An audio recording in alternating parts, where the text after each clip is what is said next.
What is up, YouTube? Back again with another build showcase, and this time it's for Clown. So, I'm going to go over the add-ons and the perks like I normally do, but before I do that, I do want to point something out. And that is that in the following match that you'll see very soon here, I am running Sulfuric Acid Vial and Sloppy Butcher. The issue with that is that they both give the mangled status effect, but do not actually stack with each other, on top of each other. So, essentially, I'm wasting one add-on slot, or you could say I'm wasting one perk slot. So, what I would consider, what I would recommend doing instead, is instead of running Sloppy Butcher, I would recommend one of these two different perks. Deathbound or Nurse's Calling. Either or, they both work very well, and they both serve a very similar purpose. They both notify you if someone is healing nearby. The only difference is that Nurse's Calling is just pure information. It just tells you if someone's healing within a 28-meter range, while Deathbound will alert you to someone nearby by them screaming. It's got slightly longer range, and it gives you the Oblivious status effect for 12 meters, but it's only one survivor it will notify you for, and it only activates every 60 seconds. Yeah, so that's the difference. Either one would work fine, though, and I did want to get that out of the way real quick because, you know, it's not a perfect build, you know, even now, but all these build showcases are really just to try out fun experimental builds in the first place. So anyway, other than that, with this build in mind, again, or Nurse's Calling, what we have here is VHS Porn, Sulfuric Acid Vial, Distressing, Thanatophobia, Deathbound, and Calorophobia. It's all about healing penalties to the survivors. You know, a healing progression penalty. So, yeah, that's the build. You'll see me using it, and you'll get a feel for how it works and all. It's really just about trying to inflict as many injuries as possible, as quickly as possible, onto the survivors. Obviously, trying to stay close by to them, and just slowly wearing away at them. So, anyway, I hope you do enjoy the following video, and I'll see you guys soon. Okay, so we got Rancid Abbatoir. Abbatoir. Something like that. I'm not positive. Yeah, so not a terrible map. Not anymore, at least. This'll do. Let's see. I don't think they're over there. I'm hoping they're right here. No. Maybe they were over there after all. Okay. Oh, they were right here. Okay, cool. That works. Make sure they don't get past me. Yeah, so the number one thing when with this specific build is making sure that we're able to inflict injuries on them as quickly as possible. That is our number one goal. Honestly, everything else comes second. Everything. Preventing them from finishing gens, all of it. Ooh, they got a nasty setup right here. Okay, she's a W gamer. Wow. All right. That's cool. She'll still make that, but she's not going for it after all. Okay, so we got 2 stacks for Thanos so far. We're gonna go ahead and head back over here real quick. Doesn't look like she's here anymore. So we'll go ahead and regress this gen as well. They'll probably be finishing another gen very soon here.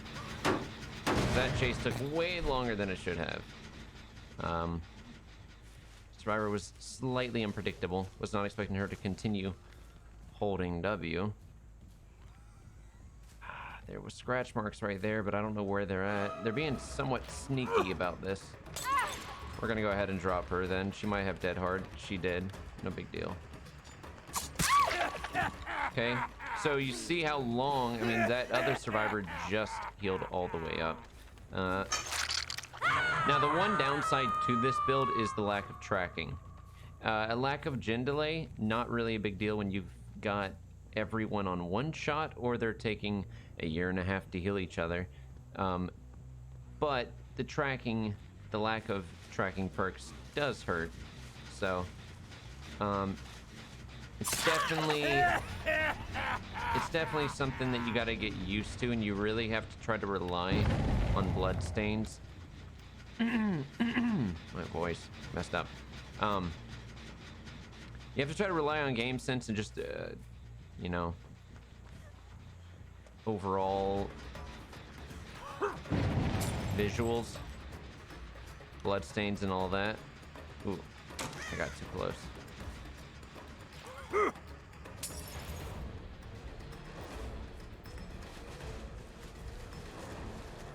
Okay, so she decided to go straight as well. Keep missing these areas.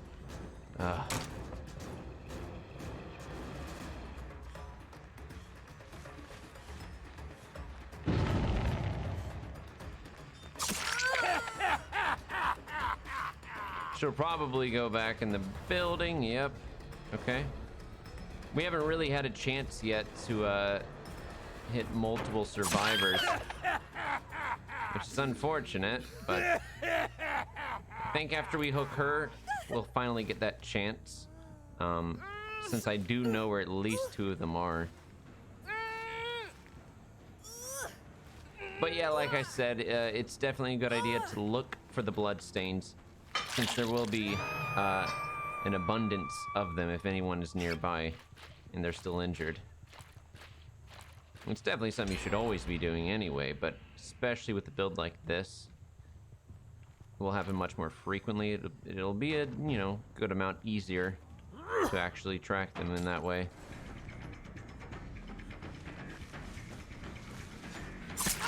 Okay.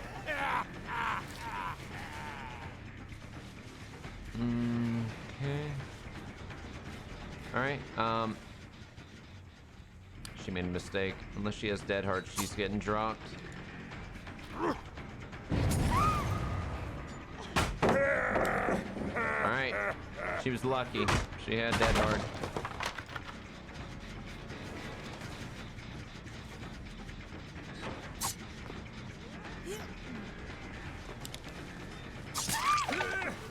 So we'll go ahead and pick her up and immediately go back to the middle house.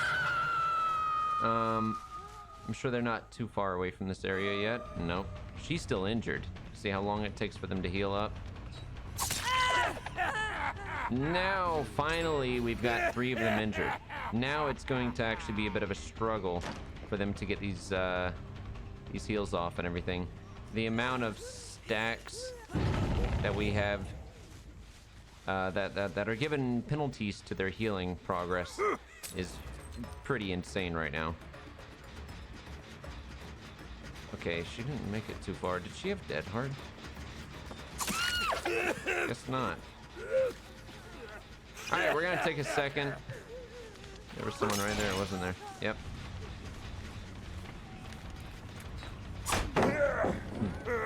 She does not want to get hit. It's a smart idea to avoid getting hit at all costs right now. So it looks like the 4th. Oh, I was wrong. I thought the 4th.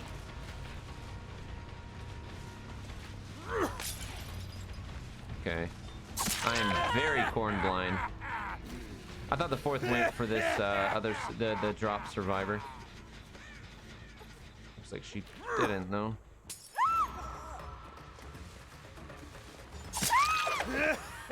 Okay, we'll drop her as well. And pick her up.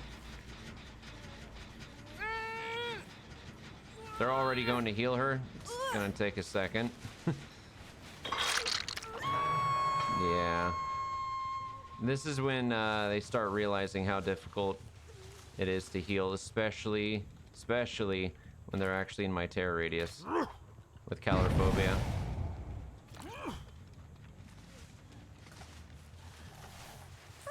She might have DS. No DS. Okay. So we got 3 injured right now. Yeah, you can see how the pace of the game just massively slowed down once we got a good few injuries on them. That's what we needed. That is what we needed. Okay, so let's go over here. I know the Cheryl was over here.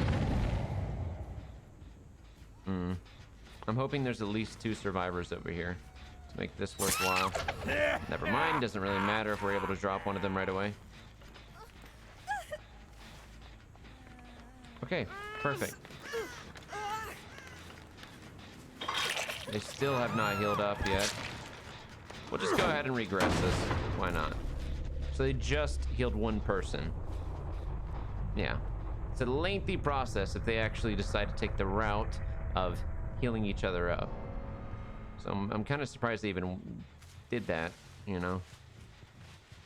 But that's the thing about Clown. Normally, Clown just really isn't that powerful. But let's say hypothetically you're able to have survivors who stay injured or spend half the game just trying to heal each other. That's when he becomes a whole nother beast altogether, you know. Which is why I thought this build might actually work pretty well. And so far, so good. It is working quite well. Yeah, I'm a fan of it so far. Now, this build can definitely be situational, you know. If you're on a relatively large map, they are staying pretty far apart from each other. They're not allowing calorophobia to take effect. They're simply just not giving you the hits. Once they realize how many healing penalty type of perks you have and all, then, you know, it definitely might not work quite as well. But if you're able to snowball a little bit with this kind of a build and you're able to get, you know, 3-4 injuries in, maybe a down, then it really becomes quite an impressive setup. Not easy to deal with on the survivor's side. Not at all. So we remember that she had Dead Hard. So we gotta watch out for that. I'm gonna try to land a bottle on her. Oh, we got it. Nice. She'll probably drop that pallet right away. Which is fine with me. It almost looked like she hit Dead Hard there.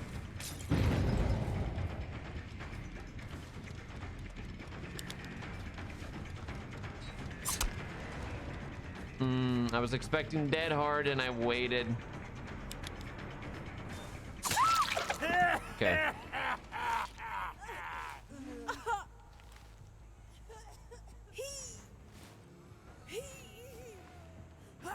Yeah, I got Dead Hard post-traumatic Dead Hard issues here. It frightens me. Been Dead Hearted too many times. One too many times. So this other survivor never even healed up.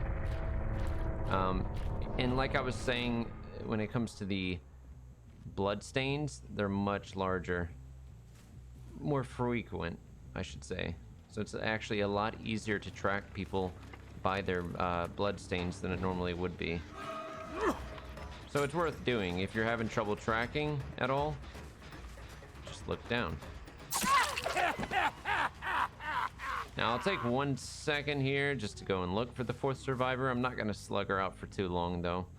I'm not a fan of doing that to people, but there we go. We see scratch marks already, so that works out perfectly.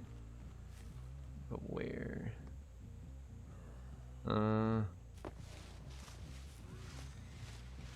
She might. Yep. What do you know? She's just sitting in the locker.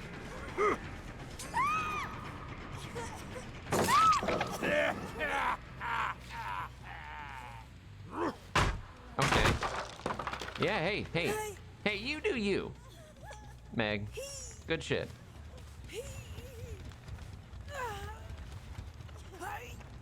Okay, so that works. Wow, was that the first time we've hooked her? My God, we never even hooked her before now. Okay, sure, that works. Well, there you have it. There you have it. Not a bad first match. Not bad at all. Well, I forgot to record an outro, but I did just want to say thanks for watching the video. If you enjoyed it, consider liking and subscribing. And also, stay tuned. I got some pretty fancy stuff coming up here very, very soon, involving the new killer, the Blight's perks, and him, of course.